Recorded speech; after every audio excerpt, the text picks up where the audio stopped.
وَلِلَّهِ عَلَى النَّاسِ حِجُّ الْبَيْتِ مَنِ اسْتَطَاعَ إِلَيْهِ سَبِيلًا، جس کے پاس اللہ کے گھر تک جانے کی طاقت ہے، حج بیت اللہ کرنے کی طاقت ہے، اس کے اوپر حج فرض ہے۔ وَمَن كَفَرَ، اور جو اس کا انکار کرتا ہے، جو اس کا کفر کرتا ہے، فَإِنَّ اللَّهَ غَنِيٌّ عَنِ الْعَالَمِينَ، تو اللہ تعالیٰ سارے جہانوں سے بے نیاز ہے۔ اس کا مطلب یہ ہوا کہ اگر کوئی حج کا انکار کرتا ہے، حج کی فرضیت کا انکار کرتا ہے، وہ کافر ہو جاتا ہے، وہ انسان کافر ہو جاتا ہے، وہ انسان دائرہ اسلام سے خارج ہو جاتا ہے۔ اللہ کہہ رہا ہے کہ کمپٹیشن اگر کرنا ہے تو دو چیزوں کے لیے کرو، وَسَارِعُوا إِلَىٰ مَغْفِرَةٍ مِّن رَّبِّكُمْ وَجَنَّةٍ عَرْضُهَا السَّمَاوَاتُ وَالْأَرْضُ أُعِدَّتْ لِلْمُتَّقِينَ۔ اے میرے بندو، اگر تمہیں کمپٹیشن کرنا ہے، تمہیں اگر مقابلہ کرنا ہے، تمہیں ایک دوسرے سے آگے نکلنا ہے، تو دو چیزوں میں تم کمپٹیشن کرو۔ اِلَىٰ مَغْفِرَةٍ مِّن رَّبِّكُمْ، پہلی چیز تو اس بات کی کوشش کرو کہ اللہ تبارک و تعالیٰ تمہارے گناہوں کو معاف فرما دے، تمہاری غلطیوں کو معاف کر دے۔ اور دوسری چیز وَجَنَّةٍ، اللہ تعالیٰ کی جنت کو حاصل کرنے کے لیے کمپٹیشن کرو۔ کیسی جنت؟ عَرْضُهَا السَّمَاوَاتُ وَالْأَرْضُ، جس جنت کی چوڑائی آسمانوں اور زمین کے برابر ہے۔ اُعِدَّتْ لِلْمُتَّقِينَ، اور جو جنت متقیوں کے لیے تیار کی گئی ہے۔ الحمدللہ رب العالمین والعاقبۃ للمتقین، والصلاة والسلام علی سید الانبیاء والمرسلین، نبینا محمد وعلی آلہ وصحبہ اجمعین، ومن تبعہم بإحسان الی یوم الدین، اما بعد۔ محترم حضرات، قرآن کریم کے چوتھے پارے کی کچھ آیتوں کو آج ہم دیکھیں گے۔ چوتھے پارے کی پہلی آیت، اللہ تبارک و تعالیٰ نے نیکی، ایک انسان اگر یہ چاہتا ہے کہ وہ نیکی کرے تو نیکی کرنے کے لیے طریقہ کیا ہے؟ انسان اگر نیکی کرنا چاہتا ہے، انسان اگر جنت میں جانا چاہتا ہے تو کیا طریقہ ہے؟ اللہ نے فرمایا لَن تَنَالُوا الْبِرَّ حَتَّىٰ تُنْفِقُوا مِمَّا تُحِبُّونَ،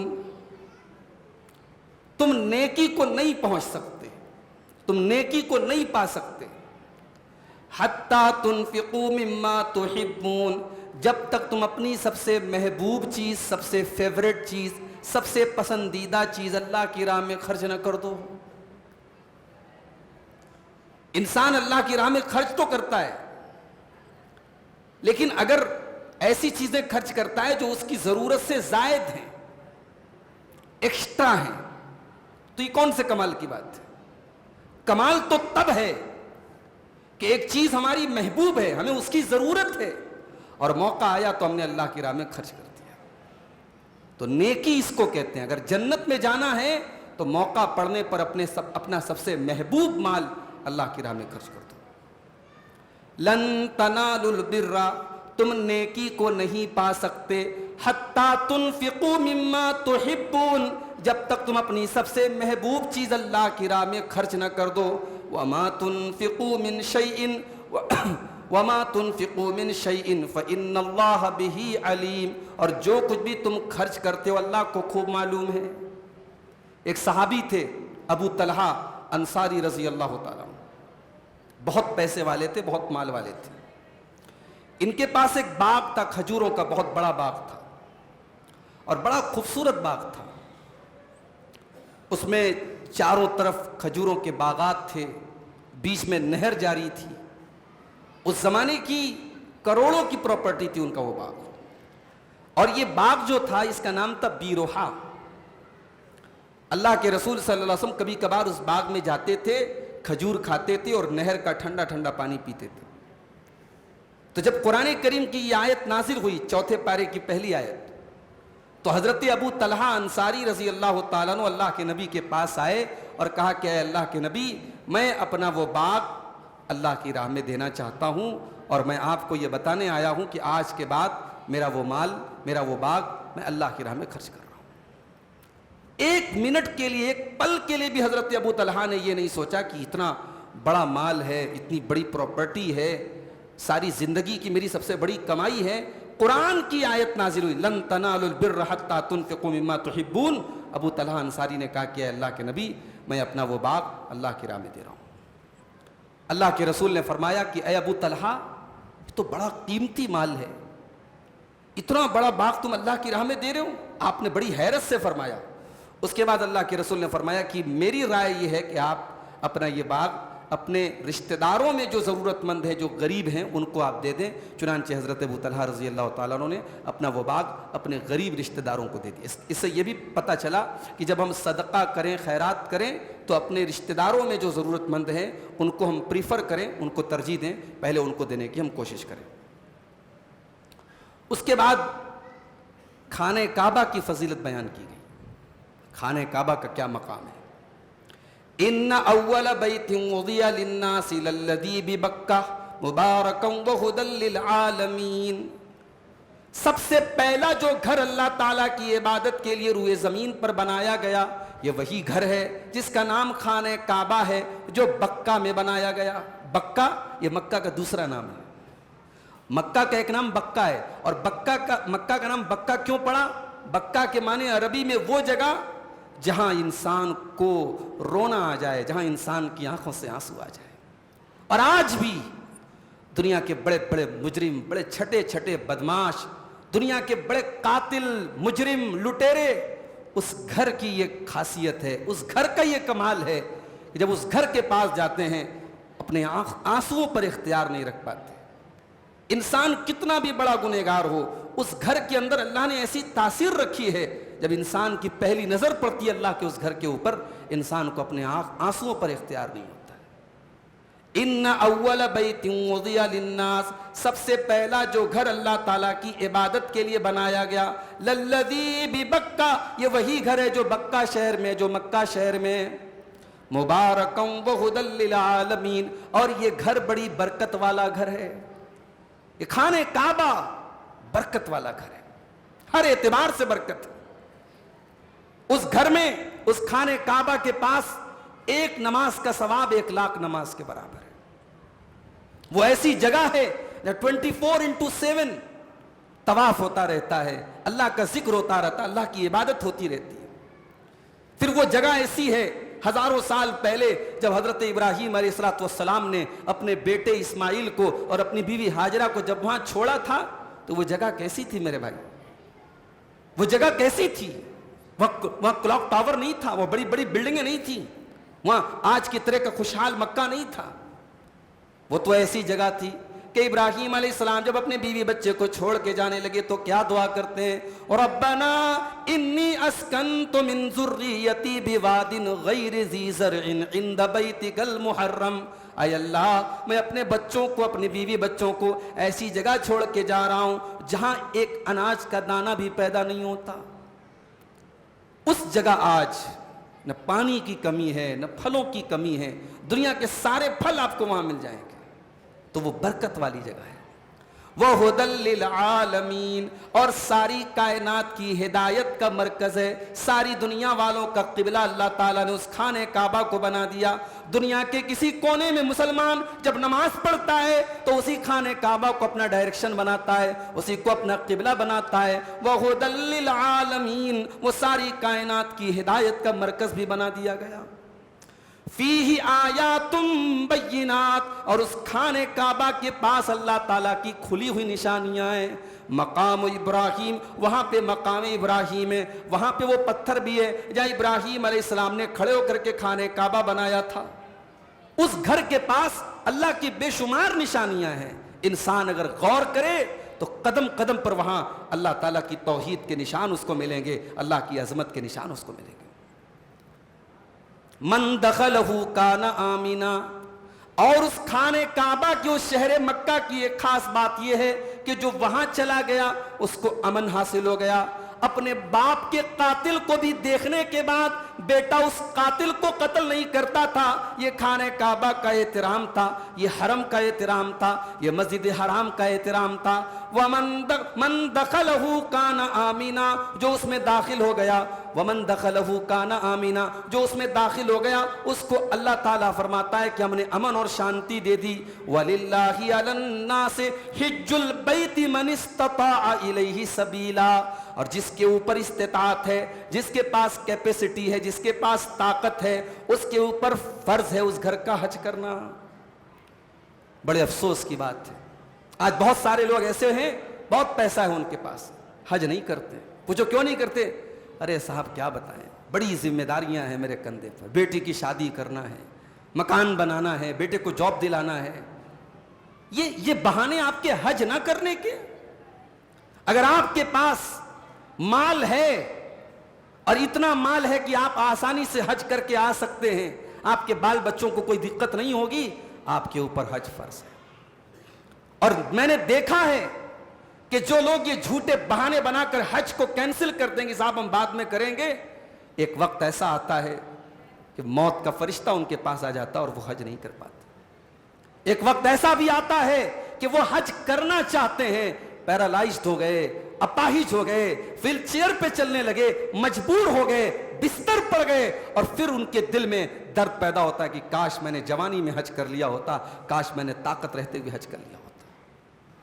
تو یہ جھوٹے ایکسکیوز مت بناؤ میرے بھائی. اگر حج کرنے کی طاقت ہے جوانی میں حج کرو. کیوں ڈرتے ہو؟ بعض لوگ اس لیے ڈرتے ہیں کہ صاحب حج کر لیں گے حاجی صاحب ہو جائیں گے. بڑا اپنے آپ کو مینٹین کر کے رکھنا پڑے گا، نماز کی پابندی کرنی پڑے گی، دین پر چلنا پڑے گا. یہ بھی بالکل غلط بات ہے. دین پر تو آپ کو ایسے بھی چلنا چاہیے، نماز کی پابندی تو ایسے بھی کرنی چاہیے. اور اگر حج کرنے کے بعد آپ نماز کی پابندی کریں گے، مینٹین رکھیں گے اپنے آپ کو، تو یہ اور اچھی بات ہے. اس سے ڈر کر کے حج نہ کرنا یہ بڑی بد نصیبی کی بات ہے. وَلِلَّهِ عَلَى النَّاسِ حِجُّ الْبَيْتِ مَنِ اسْتَطَاعَ إِلَيْهِ سَبِيلًا، جس کے پاس اللہ کے گھر تک جانے کی طاقت ہے، حج بیت اللہ کرنے کی طاقت ہے، اس کے اوپر حج فرض ہے. وَمَن كَفَرَ، اور جو اس کا انکار کرتا ہے، جو اس کا کفر کرتا ہے، فَإِنَّ اللَّهَ غَنِيٌّ عَنِ الْعَالَمِينَ، تو اللہ تعالیٰ سارے جہانوں سے بے نیاز ہے. اس کا مطلب یہ ہوا کہ اگر کوئی حج کا انکار کرتا ہے، حج کی فرضیت کا انکار کرتا ہے، وہ کافر ہو جاتا ہے، وہ انسان کافر ہو جاتا ہے، وہ انسان دائرہ اسلام سے خارج ہو جاتا ہے. اور اگر کوئی انسان طاقت رہنے کے باوجود حج فرض ہے اور نہیں کرتا ہے، بہت بڑا گنہگار ہے اور اللہ کا ناشکرا ہے. اللہ نے جو مال دیا ہے اس کی وہ ناشکری کر رہا ہے. اس کے بعد سورہ آل عمران کی وہ آیت آتی ہے جو اللہ کے رسول صلی اللہ علیہ وسلم اپنے ہر خطبے میں پڑھتے تھے. ہم لوگ بھی جمعہ کے خطبے میں اس کو پڑھتے ہیں. یا ایھا الذین آمنوا اتقوا اللہ حق تقاتہ ولا تموتن الا وانتم مسلمون. اے ایمان والو، اللہ سے ڈرو، اللہ سے ڈرو، حق تقاتہ، جیسا ڈرنے کا حق ہے، ولا تموتن، اور تمہیں موت نہ آئے، الا وانتم مسلمون، مگر اسلام کی حالت میں. اللہ سے ڈرو جیسا ڈرنے کا حق ہے. اس کا کیا مطلب ہوا؟ اس کا مطلب یہ ہوا، اس کا ایک مطلب ایک مفسر نے لکھا ہے کہ اللہ سے ڈرو جیسا ڈرنے کا حق ہے. اس کا مطلب یہ ہوا کہ ان یطاع فلا یعصى، اللہ کی اطاعت کی جائے، اللہ کی نافرمانی نہ کی جائے. وان یذکر فلا ینسى، اللہ کو یاد رکھا جائے، اللہ کو کبھی بھولا نہ جائے. وان یشکر ولا یکفر، اور اللہ کا ہمیشہ شکریہ ادا کیا جائے، اللہ کی کبھی ناشکری نہ کی جائے. آج مسئلہ یہ ہے کہ ہمارا تقوی بھی ٹیمپرری ہے. رمضان میں متقی بن گئے صاحب، مسجد میں آ گئے تو متقی بن گئے، کسی پروگرام میں آ گئے، علماء ہیں، عالم ہیں، علمی مجلس میں بیٹھے وہاں متقی بن گئے. کاروبار میں متقی نہیں ہے، لین دین میں متقی نہیں ہے، شادی بیاہ میں متقی نہیں ہے. اللہ کہہ رہا ہے اللہ سے ایسا ڈرو، ایسا تقوی اختیار کرو، حق تقاتہ، اللہ سے جیسا ڈرنے کا حق ہے، اور تمہیں موت نہ آئے مگر اسلام کی حالت میں، مرتے دم تک، زندگی کی آخری سانس تک اپنے ایمان کی حفاظت کرو. اس کے بعد فرمایا وَاعْتَصِمُوا بِحَبْلِ اللَّهِ جَمِيعًا، اور اے ایمان والو تم اللہ کی رسی کو مل کر کے تھام لو. وَلَا تَفَرَّقُوا، اور فرقوں میں نہ بٹو، ٹولیوں میں نہ بٹو، گروہوں میں نہ بٹو، جماعتوں میں نہ بٹو، اللہ کی رسی کو سب مل کر کے تھام لو. اچھا رسی، اللہ کی رسی کیا ہے؟ غور کیجیے، اللہ کی رسی کہا گیا، اس کا مطلب کہ کوئی ایسی چیز ہے جو اللہ کی طرف سے آئی ہے۔ اگر زمین کی کوئی چیز ہے، زمین والوں کی کوئی چیز ہے، تو وہ اللہ کی رسی نہیں ہو سکتی۔ اللہ نے کہا اللہ کی رسی کو تھام لو، اس کا مطلب اللہ کی رسی اوپر سے لٹک رہی ہے، تو جو چیز اوپر سے آئی ہے وہی اللہ کی رسی ہو سکتی ہے۔ اور اوپر سے کون سی چیز آئی ہے؟ رب کا قرآن آیا ہے اور مصطفیٰ کا فرمان آیا ہے، یہی دو چیزیں اللہ کی رسی ہے۔ ایک اللہ کی کتاب اور ایک اسی کتاب کی انٹرپریٹیشن، اسی کتاب کی ایکسپلینیشن، اسی قرآن کی شرح، جس کو ہم سنت کہتے ہیں، حدیث کہتے ہیں۔ تو قرآن اور سنت، قرآن اور حدیث، یہی دونوں چیزیں اللہ کی رسی۔ اور اسی لیے اللہ کے نبی فرماتے ہیں ترکت فیکم شیئین، میں دو چیزیں تمہارے بیچ میں چھوڑ کے جا رہا ہوں، لن تضلوا بعدہما، ان دونوں چیزوں کو تھامنے کے بعد تم کبھی گمراہ نہیں ہو سکتے، کتاب اللہ و سنتی، ایک اللہ کی کتاب اور ایک میری سنت، میرا طریقہ ہے۔ اور اللہ کی قسم اہل حدیث کی دعوت بھی یہی ہے، کوئی تیسری دعوت نہیں ہے۔ ہم کہتے ہیں آ جاؤ اللہ کی رسی کو تھام لو۔ ہم نے کسی شہر کی طرف اپنی نسبت نہیں کی، ہم نے کسی شخصیت کی طرف، کسی امام کی طرف اپنی نسبت نہیں کی، ہم نے اپنی نسبت بھی کی تو حدیث کی طرف کی، ہم نے اپنی نسبت کی تو جناب محمد رسول اللہ صلی اللہ علیہ وسلم کی طرف کی، ہم نے اپنی جب بھی نسبت کی قرآن و سنت کی طرف کی۔ تو اللہ نے فرمایا کہ اللہ کی رسی کو مل کر کے تھام لو اور فرقوں میں نہ بٹو۔ وَاذْكُرُوا نِعْمَتَ اللَّهِ عَلَيْكُمْ، اور اللہ کی نعمت کو یاد کرو، اذ کنتم اعداء، جب تم ایک دوسرے کے دشمن تھے، فألف بین قلوبکم، تو اللہ نے تمہارے دلوں میں ایک دوسرے کی محبت ڈال دی، فاصبحتم بنعمتہ اخوانا، اور تم اللہ کے نعمت سے، اللہ کے کرم سے بھائی بھائی بن گئے۔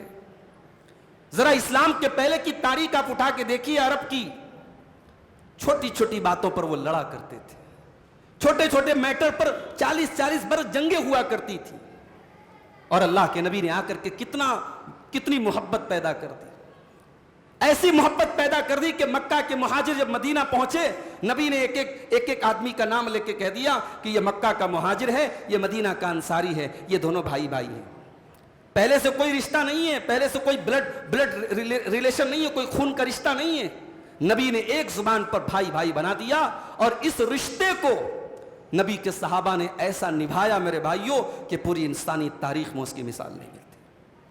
عبد الرحمن ابن عوف مکہ کے مہاجر ہیں، مدینہ آتے ہیں، ان کے پاس پھوٹی کوڑی بھی نہیں ہے، اللہ کے پیارے نبی نے ان کا بھائی بنایا سعد بن ربی رضی اللہ تعالیٰ عنہ کو۔ سعد بن ربی پیسے والے آدمی تھے، انہوں نے کہا عبد الرحمن یہ میرا مال ہے، یہ میری پراپرٹی ہے، یہ میرے کھجوروں کے باغات ہیں، آ جاؤ، اللہ کے رسول نے تمہیں میرا بھائی بنایا ہے، اے عبد الرحمن میں اپنے سارے مال کو، ساری پراپرٹی کو 2 حصوں میں بانٹ دیتا ہوں، آدھا تم لے لو، آدھا میں لے لیتا ہوں۔ اے عبد الرحمن تم مدینہ میں نئے آئے ہو، تمہیں شادی کرنے میں، تمہیں رشتہ کرنے میں بھی مسئلہ آئے گا، پریشانی آئے گی۔ اے عبد الرحمن میری 4 بیویاں ہیں، تم کسی ایک بیوی کو پسند کر لو، میں طلاق دے دیتا ہوں، اور عدت گزارنے کے بعد تم اس سے نکاح کر لینا۔ اپنی بیوی تک کو قربان کرنے کو تیار، اپنی زمین و جائیداد کو قربان کرنے کو تیار، مگر عبد الرحمن بھی خوددار انسان تھے، انہوں نے کہا نہیں، بارک اللہ لک فی اہلک و مالک، اے میرے بھائی اللہ تیرے فیملی میں، تیرے پریوار میں برکت دے، اللہ تیرے مال میں برکت دے، مجھے نہیں چاہیے تیرا مال، مجھے نہیں چاہیے، مجھے تیرے گھر میں مجھے شادی نہیں کرنا، اور نہ مجھے تیرا مال، تیری پراپرٹی چاہیے۔ اے میرے بھائی میں تو تاجر آدمی ہوں، میں تو بزنس مین آدمی ہوں، مجھے مارکیٹ کا پتہ بتا دو۔ مارکیٹ کا پتہ بتایا، اور حضرت عبد الرحمن ابن عوف نے پنیر کا اور گھی کا کاروبار شروع کیا، اور کچھ دنوں کے بعد اللہ نے بہت ان کو برکت دے دی، بہت پیسے والے ہو گئے۔ تو یہ محبت، یہ بھائی چارہ، یہ دوستی، یہ دل کا تعلق، اللہ کہہ رہا ہے کہ میرے بندو یاد کرو، تم ایک دوسرے کے دشمن تھے، ہم نے اپنے نبی کو بھیج کے تمہیں بھائی بھائی بنا دیا۔ وَكُنْتُمْ عَلَى شَفَا حُفْرَةٍ مِّنَ النَّارِ، تم جہنم کے گڑھے کے کنارے تھے, تم جہنم میں جانے ہی والے تھے, اتنے گناہ کرتے تھے, اتنے غلط کام کرتے تھے کہ تم جہنم میں جانے ہی والے تھے. فَأَنْقَذَكُمْ مِنْهَا, ہم نے اپنے نبی کو بھیج کر تم کو جہنم سے بچا لیا, تم کو جنتی بنا دیا. كَذَلِكَ يُبَيِّنُ اللَّهُ لَكُمْ آيَاتِهِ, اے میرے بندو اسی طریقے سے اللہ تعالیٰ اپنی آیتوں کو بیان کرتا رہے گا تاکہ تم ہدایت کے راستے پر آ جاؤ, تم سیدھے راستے پر آ جاؤ.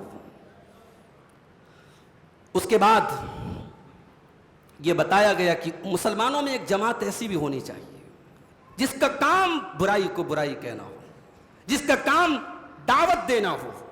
اور یہ کون سی جماعت ہوگی؟ یہ علماء کی جماعت ہوگی.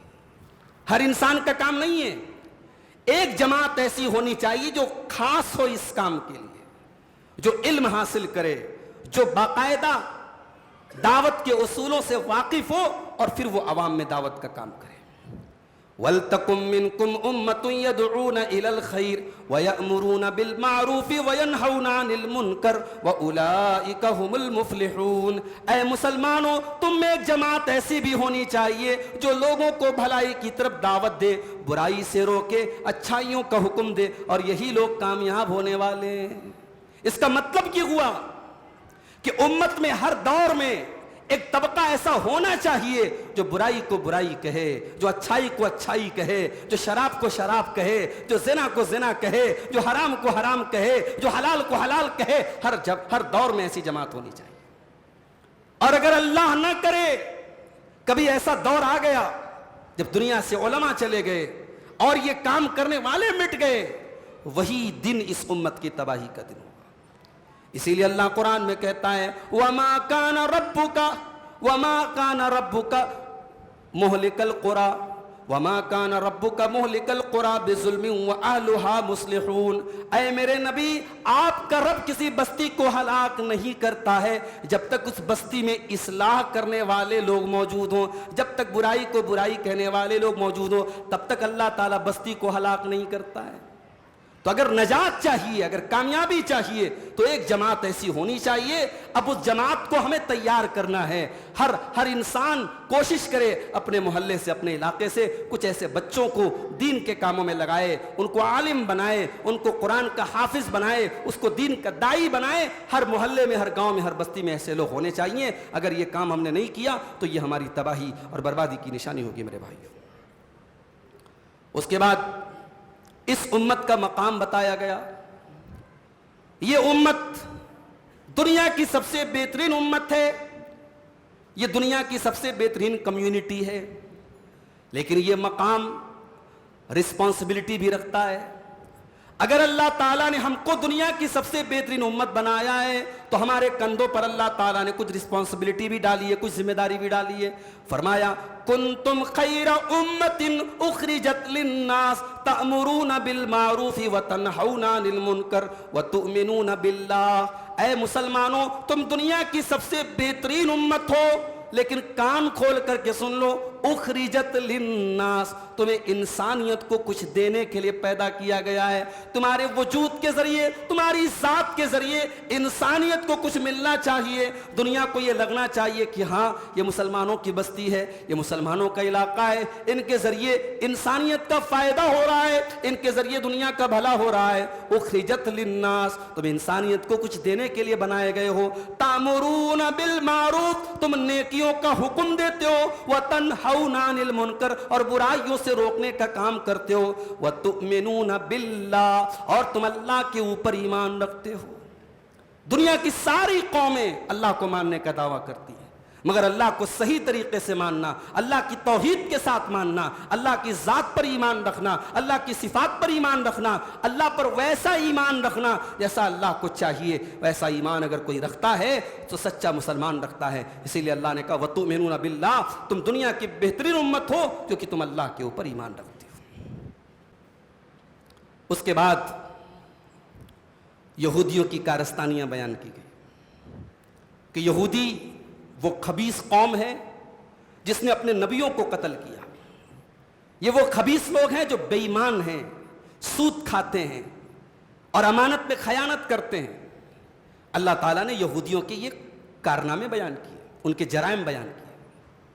یہ سب بیان کرنے کے بعد اللہ تعالیٰ نے ایک عجیب بات بیان کی، فرمایا لیسو سواء، لیسو سوا، یہ سارے اہل کتاب، یہ سارے یہودی برابر نہیں ہیں، من اہل الکتاب امۃ قائمۃ یتلون آیات اللہ آناء اللیل وہم یسجدون، انہی اہل کتاب میں ایسے بھی لوگ ہیں جو راتوں کو اللہ کی بارگاہ میں سجدہ کرتے ہیں، جو اللہ کی آیتوں کی تلاوت کرتے ہیں، جو اللہ سے ڈرا کرتے ہیں، جن کے دل میں اللہ کا خوف ہے۔ اللہ اکبر، یہ اللہ تبارک و تعالیٰ کا انصاف دیکھو میرے بھائی۔ قرآن کریم میں اللہ یہودیوں کا جرم بیان کر رہا ہے، اور یہودی کون ہے؟ وہ قوم ہے جو اللہ کو گالی دیتی تھی، وہ قوم ہے جو اللہ کو برا بھلا کہتی تھی، جس نے عیسیٰ علیہ السلام کو قتل کرنے کی کوشش کی، جس نے زکریا علیہ السلام کو قتل کیا، جس نے یحییٰ علیہ السلام کو قتل کیا، یہ وہ قوم تھی۔ مگر اللہ تبارک و تعالیٰ ایک اصول بتا رہا ہے کہ سب کو ایک لاٹھی سے ہانکنا یہ مسلمان کا شیوا نہیں ہونا چاہیے۔ یہودیوں میں بھی اچھے لوگ بھی تھے، ان میں ایماندار لوگ بھی تھے، ان میں اللہ سے ڈرنے والے بھی لوگ بھی تھے۔ جب اللہ نے یہودیوں کے جرائم بیان کیے اور اہل کتاب کی کارستانی بیان کی تو قرآن کی آیت بھی اللہ نے نازل کی کہ سب برابر نہیں ہیں، ان میں وہ لوگ بھی ہیں جو راتوں کو اللہ کی آیتوں کی تلاوت کرتے ہیں۔ اس میں ہمیں اور آپ کو ایک اصول دیا گیا، جو ہمارے یہاں ایک اصول ہے نا، everything is fair in love and war, پیار اور جنگ میں سب جائز ہے۔ نا نا نا، یہ غلط اصول ہے، جھوٹ ہے، یہ فرضی اصول ہے، من گڑت اصول ہے۔ نہ پیار میں سب جائز ہے، یہ پیار ہی کے نام پہ تو ہو رہا ہے۔ لڑکیاں گھروں سے بھاگ رہی ہیں، باپ کی عزت کو مٹی میں ملا کے، ماں کی عزت کو مٹی میں ملا کے، ماں باپ کی زندگی بھر کی پرورش کو مٹی میں ملا کے غیر مسلم کے ساتھ فرار ہو رہی ہیں۔ ہو رہا ہے کہ نہیں ہو رہا ہے؟ پیار کے نام پہ ہو رہا ہے صاحب۔ نہ پیار میں سب جائز ہے اور نہ جنگ میں سب جائز ہے۔ اپنے دشمن کے ساتھ بھی آپ کو ناانصافی کرنے کی اجازت نہیں ہے۔ کسی کے خلاف اگر آپ ہیں تو اس کا مطلب نہیں کہ اس کی خوبیوں کو بھی آپ نظر انداز کر دیں۔ اللہ نے ہمیں ایک اصول دیا۔ اس کے بعد فرمایا وَإِن تَصْبِرُوا وَتَتَّقُوا لَا يَضُرُّكُمْ كَيْدُهُمْ شَيْئًا، اے مسلمانوں، تمہارے دشمنوں کی چال سے اگر تمہیں بچنا ہے تو دو چیزوں کو تم لازم پکڑ لو۔ وَإِن تَصْبِرُوا وَتَتَّقُوا، اپنے اندر صبر پیدا کر لو اور اپنے اندر تقوی پیدا کر لو۔ صبر پیدا کر لو اور تقوی پیدا کر لو۔ صبر کا کیا مطلب ہے؟ صبر کا مطلب یہ ہے کہ ہمیں اللہ کی تقدیر پر ایمان ہونا چاہیے۔ بڑی سے بڑی ٹریجڈی آ جائے، مصیبت آ جائے، پریشانیاں آ جائیں، انسان اپنے جذبات پر، اپنے ایموشنز پر، اپنی زبان پر کنٹرول رکھے، اللہ کو کوئی ناراض کرنے والی بات منہ سے نہ نکالے، یہ صبر ہے۔ تو صبر بھی ہونا اور تقوی بھی ہونا، یہ دو چیزیں اگر ہیں تو اللہ کہہ رہا ہے لا یضرکم کیدہم شیئا، تمہارا دشمن تمہارے خلاف جتنی بھی بڑی بڑی پلاننگ کر لے وہ تمہارا کچھ بگاڑ نہیں سکتا ہے، وہ تمہارا کوئی نقصان نہیں کر سکتا ہے۔ اس کے بعد جنگ احد کا ذکر کیا گیا۔ اسلام میں دوسری جو جنگ لڑی گئی، جو مسلمانوں سے اور مشرکوں سے جو دوسری جنگ لڑی گئی، 3 ہجری میں جنگ احد لڑی گئی۔ اس جنگ میں مسلمان پہلے شروعات میں جیت گئے، غالب آ گئے دشمن کے اوپر، اور دشمن بھاگنے لگا، مسلمان مال غنیمت حاصل کرنے لگے، لیکن ایک مسٹیک کر دیا مسلمانوں نے۔ اللہ کے نبی صلی اللہ علیہ وسلم نے احد کے میدان میں پیچھے کی طرف ایک پہاڑی تھی، اس پہاڑی کے اوپر 50 صحابہ کرام کو تعینات کیا تھا کہ کچھ بھی ہو جائے تمہیں یہاں سے نہیں ہٹنا ہے۔ جب مسلمان جنگ جیت گئے اور مال غنیمت کو حاصل کرنے لگے تو وہ جو 50 صحابہ وہاں موجود تھے ان میں آپس میں اختلاف ہونے لگا کہ اب ہمیں کیا کرنا چاہیے۔ کچھ لوگوں نے کہا کہ اب اللہ کے نبی کا حکم کینسل ہو گیا، اب تو ہم جنگ جیت گئے، اب ہمیں چلنا چاہیے میدان جنگ میں۔ کچھ نے کہا نہیں، نبی کا حکم تھا، ہمیں یہی رہنا چاہیے۔ تو 50 میں سے 40 لوگ چلے گئے، وہاں اس پہاڑی کو چھوڑ کے چلے گئے، صرف 10 لوگ باقی بچے۔ جب مشرکین بھاگنے لگے تو مشرکین کے کمانڈرز میں سے کمانڈر تھے جن کا نام خالد بن ولید تھا، جو ابھی مسلمان نہیں ہوئے تھے۔ اور یہ میرا یہ جملہ نوٹ کر لیجئے کہ خالد بن ولید وہ کمانڈر ہیں کہ اسلام لانے کے پہلے بھی اور اسلام لانے کے بعد بھی جس فوج کے کمانڈر خالد بن ولید تھے وہ فوج کبھی ہاری نہیں ہے۔ یہ ریکارڈ رہا ہے حضرت خالد بن ولید کا۔ اسی لیے دنیا کے ٹاپ 10 کمانڈرز میں اور دنیا کے ٹاپ 10 ویریئرز میں حضرت خالد بن ولید کا نام آتا ہے، جس نے یعنی جنگ کے اپنے ایک اصول اور جنگ کی اپنی ایک اسٹریٹجی بتائی تھی انہوں نے۔ خالد بن ولید واپس جا رہے تھے، ان کی نظر اسی پہاڑی کے اوپر پڑی، وہ ویک پوائنٹ تھا مسلمانوں کا، وہاں سے پیچھے سے حملہ کیا جا سکتا تھا مسلمانوں پر۔ انہوں نے دیکھا کہ وہ پورشن تو خالی ہے، وہاں 10 لوگ موجود ہیں۔ انہوں نے اپنے ساتھیوں کو اکٹھا کیا اور حملہ کیا، وہ 10 صحابہ بیچارے شہید ہو گئے، اور اس کے بعد پورا جنگ کا پانسا پلٹ گیا اور مسلمان ایک جیتی ہوئی جنگ ہار گئے۔ اب سورہ آل عمران میں اللہ تبارک و تعالیٰ نے اس جنگ میں ہارنے کے بعد 70 صحابہ شہید ہو گئے، اللہ کے نبی زخمی ہو گئے اور چہرے سے خون بہ رہا ہے، دانت ٹوٹ گئے اللہ کے نبی کے، سب کچھ ہوا، مگر اللہ تبارک و تعالیٰ نے کہاں کہاں مسلمانوں کی کمی تھی، کہاں کہاں ان کو اپنی اصلاح کرنی چاہیے، وہ تمام باتیں سورہ آل عمران کے اندر اللہ تعالیٰ نے بیان کی۔ اور جب اللہ تعالیٰ نے یہ ساری باتیں بیان کی تو ایک حکم یہ بھی دیا، یا ایھا الذین آمنوا لا تاکلوا الربا اضعافا مضاعفا، اے ایمان والو تم سود نہ کھانا، تم بیاج نہ کھانا، تم بڑھا چڑھا کر کے سود نہ کھانا، واتقوا اللہ، اور اللہ سے ڈرتے رہنا، لعلکم تفلحون، تاکہ تم کامیاب ہو جاؤ۔ اس جنگ کے میدان میں سود سے بچنے کا اللہ حکم کیوں دے رہا ہے؟ اللہ یہ بتا رہا ہے کہ تقویٰ کا حکم ہم تم کو دے رہے ہیں۔ تقویٰ کا تعلق صرف جنگ کے میدان سے نہیں ہے، تقویٰ کا تعلق صرف مسجد کی نماز سے نہیں ہے، تقویٰ کا تعلق تمہاری کمائی سے اور تمہارے کاروبار سے بھی ہے۔ مسلمانوں، اب آئندہ زندگی میں طے کر لو کہ سود اور بیاج کا لین دین نہیں کرنا ہے اور گناہوں سے اپنے آپ کو بچانا ہے، تبھی اللہ تم کو کامیاب کرے گا۔ اس کے بعد کمپٹیشن کرنے کا حکم دیا گیا۔ آج ہمارے یہاں بھی کمپٹیشن ہوتا ہے، ہمارے پڑوسی نے 5 لاکھ کی گاڑی لے لی تو ہم 10 لاکھ کی گاڑی کیسے لے گے بھائی، ہمارا نام اس کے نام سے اوپر کیسے ہوگا؟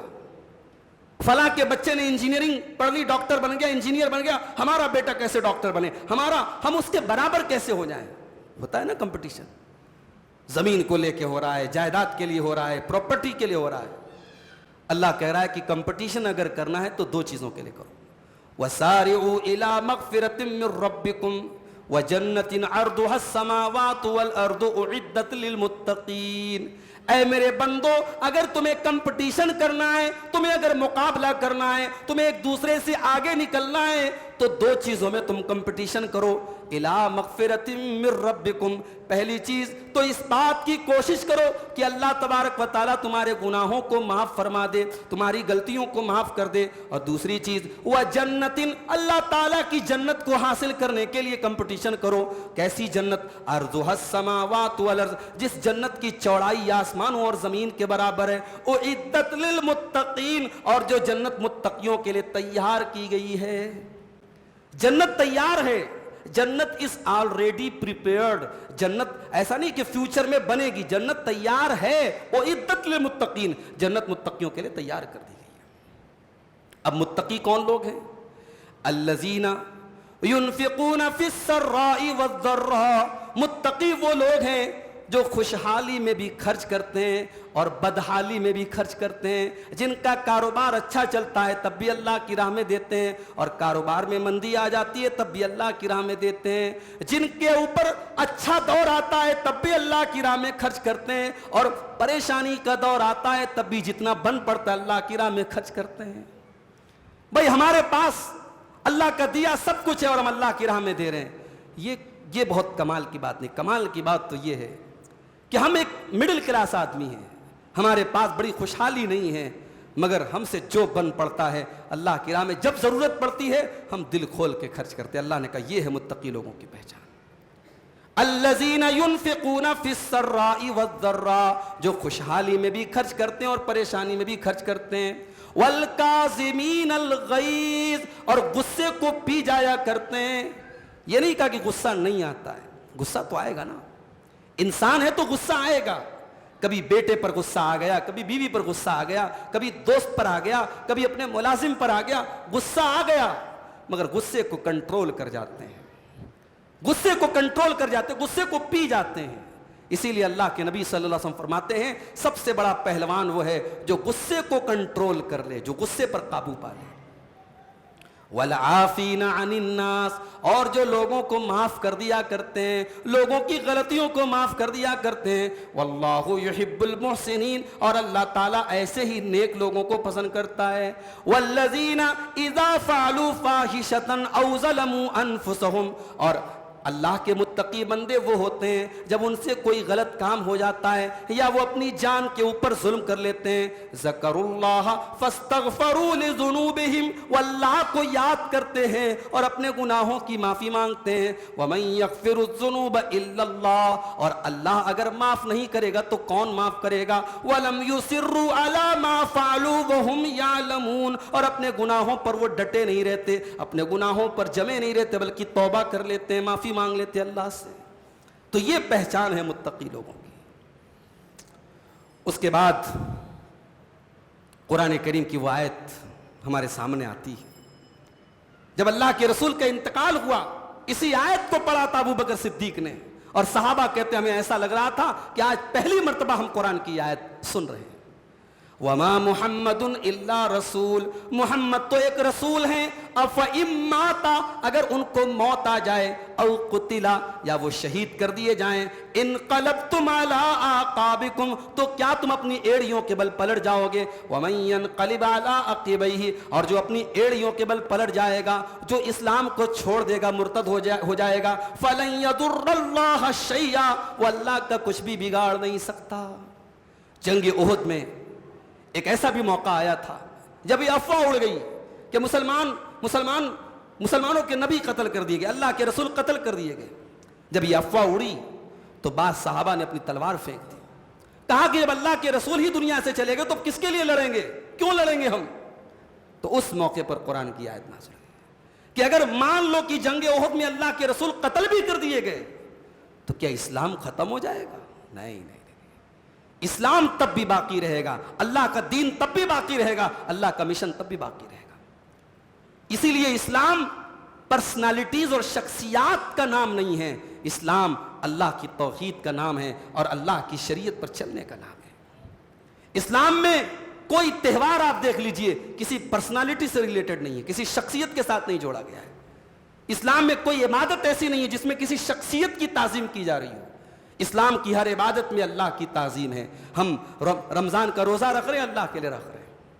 عید الفطر کا تہوار منائیں گے، اللہ کی بڑائی بیان کریں گے۔ عید الاضحیٰ کا تہوار منائیں گے، اللہ کا نام لے کے جانور ذبح کریں گے، اللہ کی بڑائی بیان کرتے ہوئے عید الاضحیٰ کی نماز پڑھیں گے۔ حج کریں گے، لبیک اللہم لبیک، اللہ کی توحید کی آواز پکارتے ہوئے ہم طواف کریں گے، سعی کریں گے۔ اسلام کی ساری عبادتوں میں میرے بھائیوں توحید ہے، ایک اللہ کی تعظیم ہے، ایک اللہ کی تکبیر ہے۔ اسلام شخصیت پرستی کا دین نہیں ہے۔ اسلام میں دنیا کے دوسرے مذہب میں لوگ ایک دوسرے سے ملتے ہیں، کہتے اس مذہب کے کسی بڑے کا نام لیتے ہیں۔ ہندو مذہب کے لوگ ملتے ہیں، کہتے ہیں اپنے رام جی کا نام لیتے ہیں، کرشن جی کا نام لیتے ہیں۔ ہمارے سکھ بھائی ملتے ہیں، کہتے ہیں ست شری اکال، وہ اپنے اکال تخت کا نام لیتے ہیں، اپنے بڑوں کا نام لیتے ہیں۔ مسلمان جب ملتا ہے کسی بڑے کا نام نہیں لیتا، کسی شخصیت کا نام نہیں لیتا۔ السلام علیکم ورحمۃ اللہ وبرکاتہ، وہ سامنے والے کی سلامتی کی دعا کرتا ہے اور اللہ کا نام لیتا ہے۔ تو میرے بھائیوں، اللہ کے نبی کی وفات کی جب افواہ اڑی تو قرآن کی اس آیت نے فیصلہ کر دیا کہ نہیں، محمد الرسول اللہ اگر شہید بھی ہو جائیں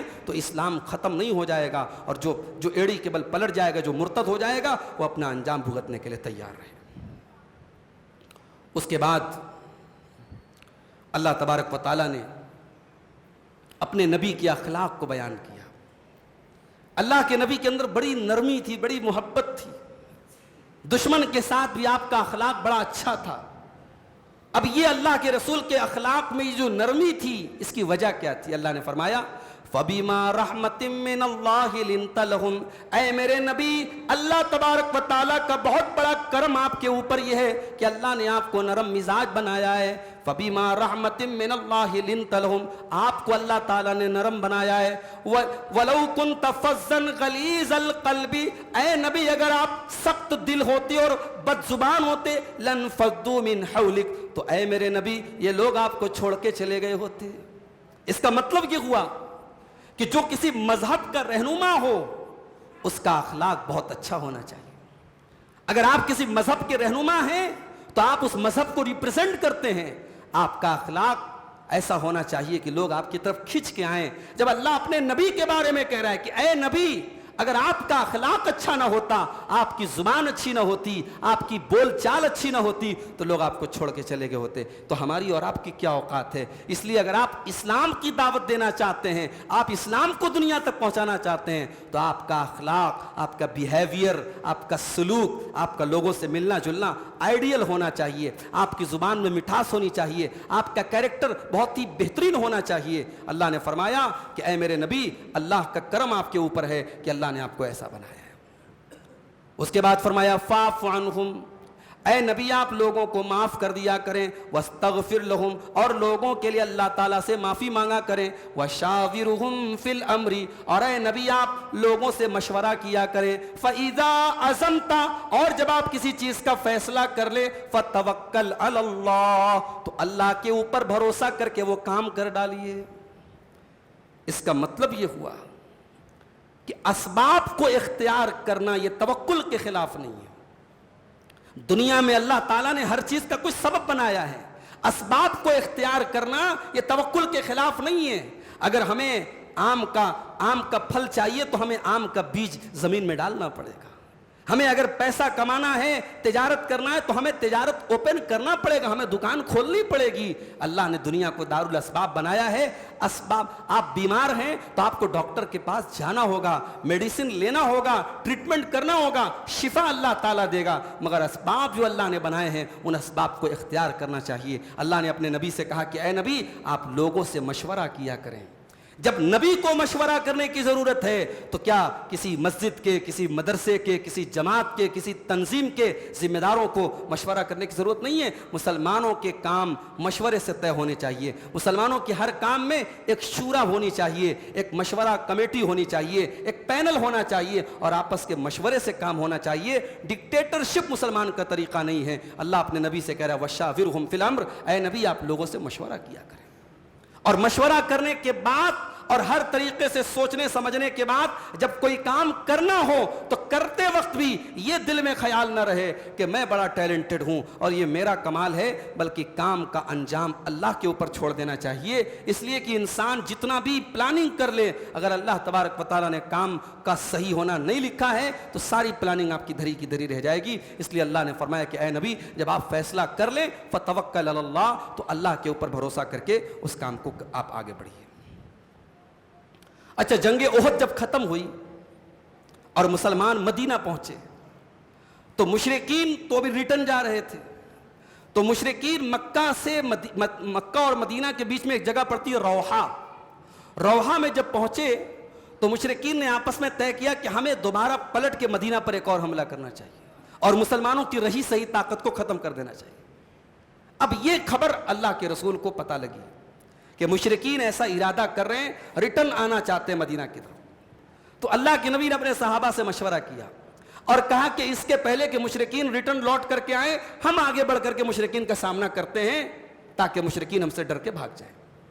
اب غور کیجئے, ابھی جنگ احد ختم ہوئی ہے, 70 صحابہ کو ابھی دفن کر کے آئے ہیں, مسلمان زخموں سے چور ہیں, اللہ کے نبی زخموں سے چور ہیں, مگر دشمن کی چال کو ناکام کرنے کے لیے اللہ کے نبی اپنے صحابہ کو لے کر کے مدینہ سے نکلے اور ایک جگہ جس کا نام حمراء الاسد ہے وہاں تک آپ پہنچے. اور دشمنوں نے جب مکہ کے مشرکین نے دیکھا کہ مسلمان تو خود چل کے آئے ہیں, ان کو لگا کہ اس کا مطلب کہ مسلمانوں کو اور بھی طرف سے مدد مل رہی ہے, وہاں سے مشرکین واپس چلے گئے. اب اپنے نبی کے صحابہ کی یہ ادا اللہ کو اتنی پسند آئی کہ اللہ نے سورہ آل عمران کے اندر یہ آیت نازل کر دی, الذین استجابوا للہ والرسول من بعد ما اصابهم القرح للذین احسنوا منهم واتقوا اجر عظیم.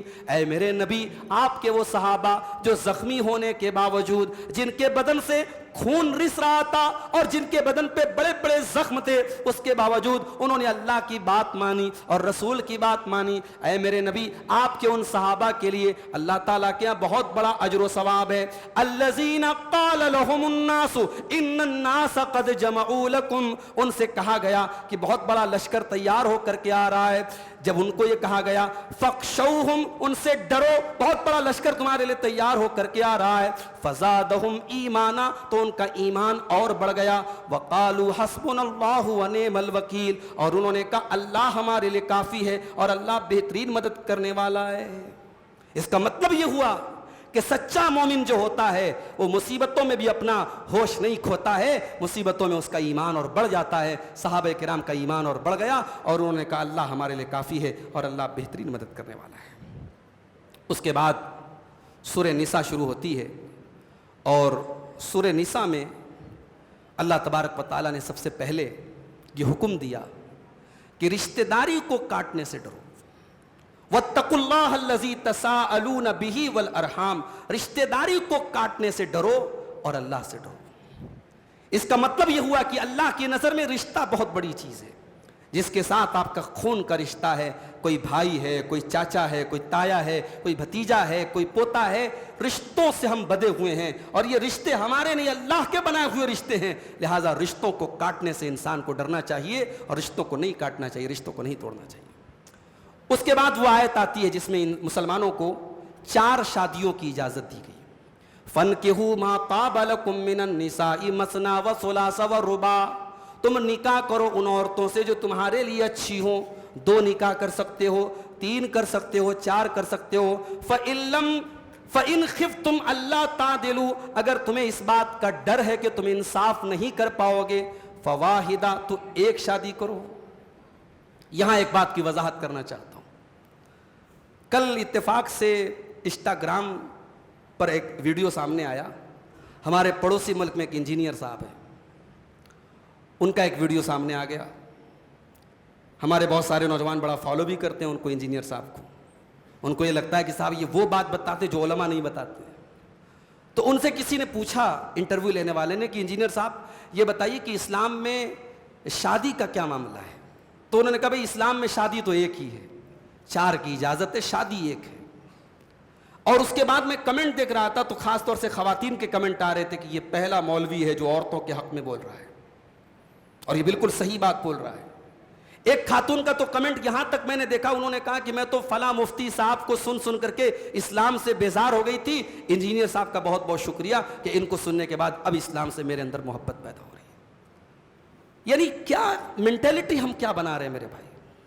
اگر ہمارے ماحول میں 1 سے زیادہ شادیوں کا رواج نہیں ہے، یا ہمارے گھر کی جو حالت ہے، ہماری فیملی کی جو سچویشن ہے وہ ہمیں اجازت نہیں دیتی کہ ہم 1 سے زیادہ شادی کریں، تو اس کا مطلب یہ ہے کہ 1 سے زیادہ شادی حرام ہو گئی اور ہم اسلام کی ایک غلط انٹرپریٹیشن دنیا کے سامنے پیش کریں۔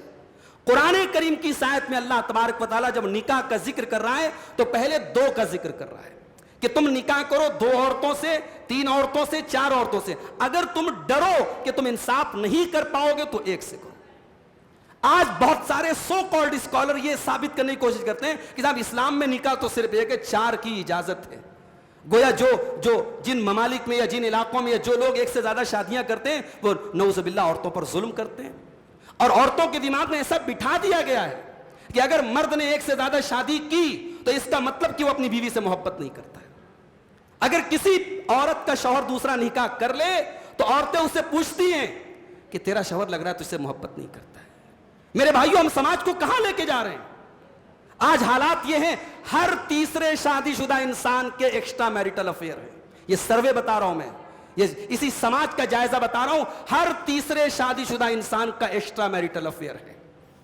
جس سماج میں ایکسٹرا میریٹل افیئر چلتے ہوں، جس سماج میں بیوہ عورتوں کی شادیاں نہ ہوتی ہوں، جس سماج میں مطلقہ عورتوں کی شادیاں نہ ہوتی ہوں، اس سماج میں ہم نے 1 سے زیادہ شادیوں کو گناہ بنا دیا۔ معاف کرنا میرے بھائی۔ انجینئر صاحب نے یہ بھی کہا کہ اللہ کے نبی نے اپنی پہلی بیوی کی زندگی میں دوسری شادی نہیں کی، حضرت خدیجہ کی زندگی میں۔ کیا کہنا چاہتے ہو بھائی آپ کہنا یہ چاہتے ہیں کہ انسان کو اگر دوسری شادی کرنا ہے، چاہے اس کے پاس جتنا بھی پیسہ ہو، جتنی بھی طاقت ہو، اگر دوسری شادی کرنا ہے تو پہلی بیوی کے مرنے کا انتظار کرے؟ آپ یہ ثابت کرنا چاہتے ہو؟ اللہ کے نبی نے پہلی شادی تو ایک بیوہ عورت سے کی، اس کا مطلب کہ سارے مسلمان پہلی شادی بیوہ عورت سے کریں؟ یہ اسلام کی بڑی ہی غلط انٹرپریٹیشن ہے میرے بھائیوں۔ اسلام میں ایک مرد کو 4 شادی کرنے کی اجازت دی گئی ہے۔ اگر وہ 1 سے زیادہ شادی کرنا چاہتا ہے، جسمانی اعتبار سے فائنینشلی اس کے پاس طاقت ہے، وہ کر سکتا ہے۔ اگر اس کے حالات اجازت نہیں دیتے نہ کرے، مگر 1 سے زیادہ شادیوں کو گناہ سمجھنا، یہ میرے بھائیوں اور عورتوں کو خاص طور سے میں کہنا چاہتا ہوں کہ اگر آپ کے دل و دماغ میں کہیں یہ بیٹھا ہے کہ صاحب اسلام میں ایک سے زیادہ شادی کا حکم دے کر کے ہم عورتوں کے ساتھ بڑی ناانصافی کی گئی ہے، اگر یہ آپ کے دماغ میں کہیں چل رہا ہے، اس کیڑے کو باہر نکال دو. یہ کیڑا آپ کو اسلام سے دور کر رہا ہے، یا آپ کو کفر کی طرف لے کے جا رہا ہے، ارتداد کی طرف لے کے جا رہا ہے. ٹھیک ہے، آپ کے سماج میں شادی نہ ہو ایک سے زیادہ، میں اس پر آپ کو ابھار نہیں رہا ہوں، میں کسی سے یہ نہیں کر رہا ہوں آپ ایک سے زیادہ شادی کرو. ہر انسان اپنے حالات کو زیادہ بہتر جانتا ہے، مگر ایک سے زیادہ شادی کرنے والے کو گنہگار سمجھنا اور اس کو عورت پر ظلم سمجھنا، یہ قرآن کی آیت کا مذاق ہے میرے بھائی. بڑی عجیب بات ہم سماج کی دیکھتے ہیں. اسی سماج میں نے دیکھا 50 سال کا بوڑھا اگر اس کی بیوی مر جائے، 50 سال کا بوڑھا اگر دوسری شادی کرنا چاہے تو سماج کہتا ہے صاحب اس بوڑھے کو شادی کرنے کی کیا ضرورت ہے؟ کیا اس 50 سال کے بوڑھے کی ساری ضرورتیں اس کی بیٹیاں پوری کر دیں گی؟ ساری ضرورتیں اس کی بہویں پوری کر دیں گی؟ یقین کریں میرے بھائیوں، اسی سماج میں 50-60 سال کے وہ لوگ جن کی بیویوں کا انتقال ہو جاتا ہے اور سماج نے حرام کر دیا ہے ان کے اوپر دوسری شادی کرنا، وہ غلط راستے اپناتے ہیں. ایسے واقعات بھی میرے سامنے آئے ہیں کہ وہ لوگ جانوروں تک کے ساتھ بدفعلی کرتے ہیں اور جانوروں تک کے ساتھ غلط کام کرتے ہیں. ایسے واقعات ہمارے سامنے آ چکے ہیں. سماج کو کہاں لے کے جا رہے ہیں؟ کتنی مطلقہ عورتیں ہیں، کتنی بیوہ عورتیں ہیں. سماج کہتا ہے صاحب اب اس کی شادی کرنے کی کیا ضرورت ہے؟ اس کے پاس بچہ ہے، سماج کہتا ہے صاحب یہ عورت بچے کے سہارے زندگی گزار لے گی. معاف کرنا، یہ دنیا کا سب سے بڑا جھوٹ ہے. ایک جوان عورت جس کے اپنے جذبات، اپنی خواہشات ہیں، جس کے جسم کی اپنی ضرورت ہے، آپ کے سماج کے ان جھوٹے اصولوں نے اس عورت کی جوانی کو برباد کیا ہے، اس عورت کی زندگی کو برباد کیا ہے. اور آج کتنی بیوہ عورتیں ہیں اور مطلقہ عورتیں ہیں جو غلط راستوں کو اپنا رہی ہیں. اس لیے میرے بھائیوں، اسلام کی منمانی انٹرپریٹیشن نہ کی جائے. اور انجینئر علی مرزا جیسے جاہل لوگ جو اسلام کی الف بے سے واقف نہیں، عربی زبان سے واقف نہیں، وہ اسلام کی غلط تشریح کر رہے ہیں اور اسلام کی اپنی منمانی تشریح کر رہے ہیں. یہ جو فیمینزم کا ایک تصور ہے، عورتوں کے حق میں بولنے کا ایک جو مزاج بنا ہے نا، یہ مزاج ہم کو کہیں قرآن و حدیث سے دور لے کے جا رہا ہے. ہمیں اپنے مزاج کی اصلاح کرنے کی ضرورت ہے. قرآن کی آیت صاف کہہ رہی ہے، اور اللہ کے رسول کے تمام صحابہ نے ایک سے زیادہ شادیاں کی تھیں. تو کیا نعوذ باللہ ان کو نہیں پتا تھا وہ اپنی پہلی بیوی سے محبت نہیں کرتے تھے؟ ان کو نہیں پتا تھا کہ حضرت خدیجہ کی زندگی میں اللہ کے نبی نے دوسری کوئی شادی نہیں کی؟ مجھے کوئی ایک صحابی کا نام حدیث کی سیرت کی کتاب سے لا کے دکھا دو جس نے اپنی پہلی بیوی کے مرنے کا انتظار کیا ہو کہ جب وہ مر جائے گی تب ہم دوسری شادی کریں گے. کیا اسلام کی کیا ہم تشریح کر رہے ہیں میرے بھائی؟ مجھے بہت تکلیف ہوئی اس ویڈیو کو سننے کے بعد. اور قرآن کریم کی جب یہ آیت ہمارے سامنے آئی ہے تو ہم یہ بات واضح کر دیں کہ قرآن نے ہمیں ایک سے زیادہ شادی کرنے کی اجازت دی ہے. مگر ہندوستان کے ماحول میں ایسے بہت ساری چیزیں ہمارے یہاں رائج ہو گئی. جہیز رائج ہو گیا، بارات رائج ہو گئی، شادی بیاہ میں لمبے چوڑے خرچے رائج ہو گئے. ہندوستان کے ماحول میں ایک سے زیادہ شادیوں کا تصور بھی دھیرے دھیرے ختم ہو گیا. اب تو گناہ مانا جاتا ہے. اب تو اگر شوہر نام لے لے تو بیوی کو لگتا ہے یہ مجھ سے محبت نہیں کرتا ہے. تو یہ حالات اور ماحول ہمارے ہندوستان کے پیدا کیے ہوئے ہیں. اسلام کی جہاں تک آپ بات کریں گے، شریعت کی جہاں تک بات کریں گے، شریعت میں اجازت دی گئی ہے. اللہ نے فرمایا فَانْكِحُوا مَا طَابَ لَكُم مِّنَ النِّسَاءِ مَثْنَىٰ وَثُلَاثَ وَرُبَاعَ. 4 شادیوں تک کی اجازت ہے. فَإِنْ خِفْتُمْ، ہاں اگر انصاف نہیں کر سکتے، تمہارے اندر انصاف کرنے کی طاقت نہیں ہے، ایک بیوی پر اکتفا کرو. اس کے بعد آخری بات سورہ یعنی 4 پارے کے لاسٹ میں اللہ تبارک و تعالیٰ نے ان عورتوں کی لسٹ بتائی ہے جن عورتوں سے ہم نکاح نہیں کر سکتے، جن عورتوں سے نکاح کرنا حرام ہے. اس پر انشاءاللہ ہم کل تفصیل سے روشنی ڈالیں گے کہ کن کن عورتوں سے ہم نکاح نہیں کر سکتے. اس میں ایک چیز کا اللہ نے ذکر کیا کہ اپنے باپ کی بیوی سے نکاح نہیں کر سکتے، یعنی اپنی سوتیلی ماں سے نکاح کرنا حرام ہے. عرب میں رائج تھا، باپ کے مرنے کے بعد سوتیلی ماں سے بھی لوگ نکاح کر لیتے تھے. اللہ نے فرمایا وَلَا تَنْكِحُوا مَا نَكَحَ آبَاؤُكُم مِّنَ النِّسَاءِ. خبردار جو عورت تمہارے باپ کے نکاح میں آ گئی اس عورت سے تم کبھی نکاح نہیں کر سکتے. اور اگر کسی نے ایسا کیا تو اللہ نے فرمایا اِنَّهُ كَانَ فَاحِشَةً وَمَقْتًا وَسَاءَ سَبِيلًا. یہ بہت ہی گندا کام ہے اور بہت بڑا گناہ ہے اور بہت غلط راستہ ہے. تو میرے پیارے ساتھیوں، یہ جن عورتوں سے نکاح کرنا حرام ہے یا جن کو محرمات کہا جاتا ہے، 4 پارے کے لاسٹ والی آیت میں ان کا ذکر ہے اور 5ویں پارے کی اسٹارٹنگ میں بھی اس کا ذکر ہے. ہم انشاءاللہ ان عورتوں کے بارے میں کل تفصیل سے آپ کو بتائیں گے. اللہ سے دعا ہے رب العالمین ہمیں ہر معاملے میں کتاب و سنت کی پیروی کرنے کی توفیق عطا فرمائے. آمین. وآخر دعوانا الحمدللہ رب العالمین.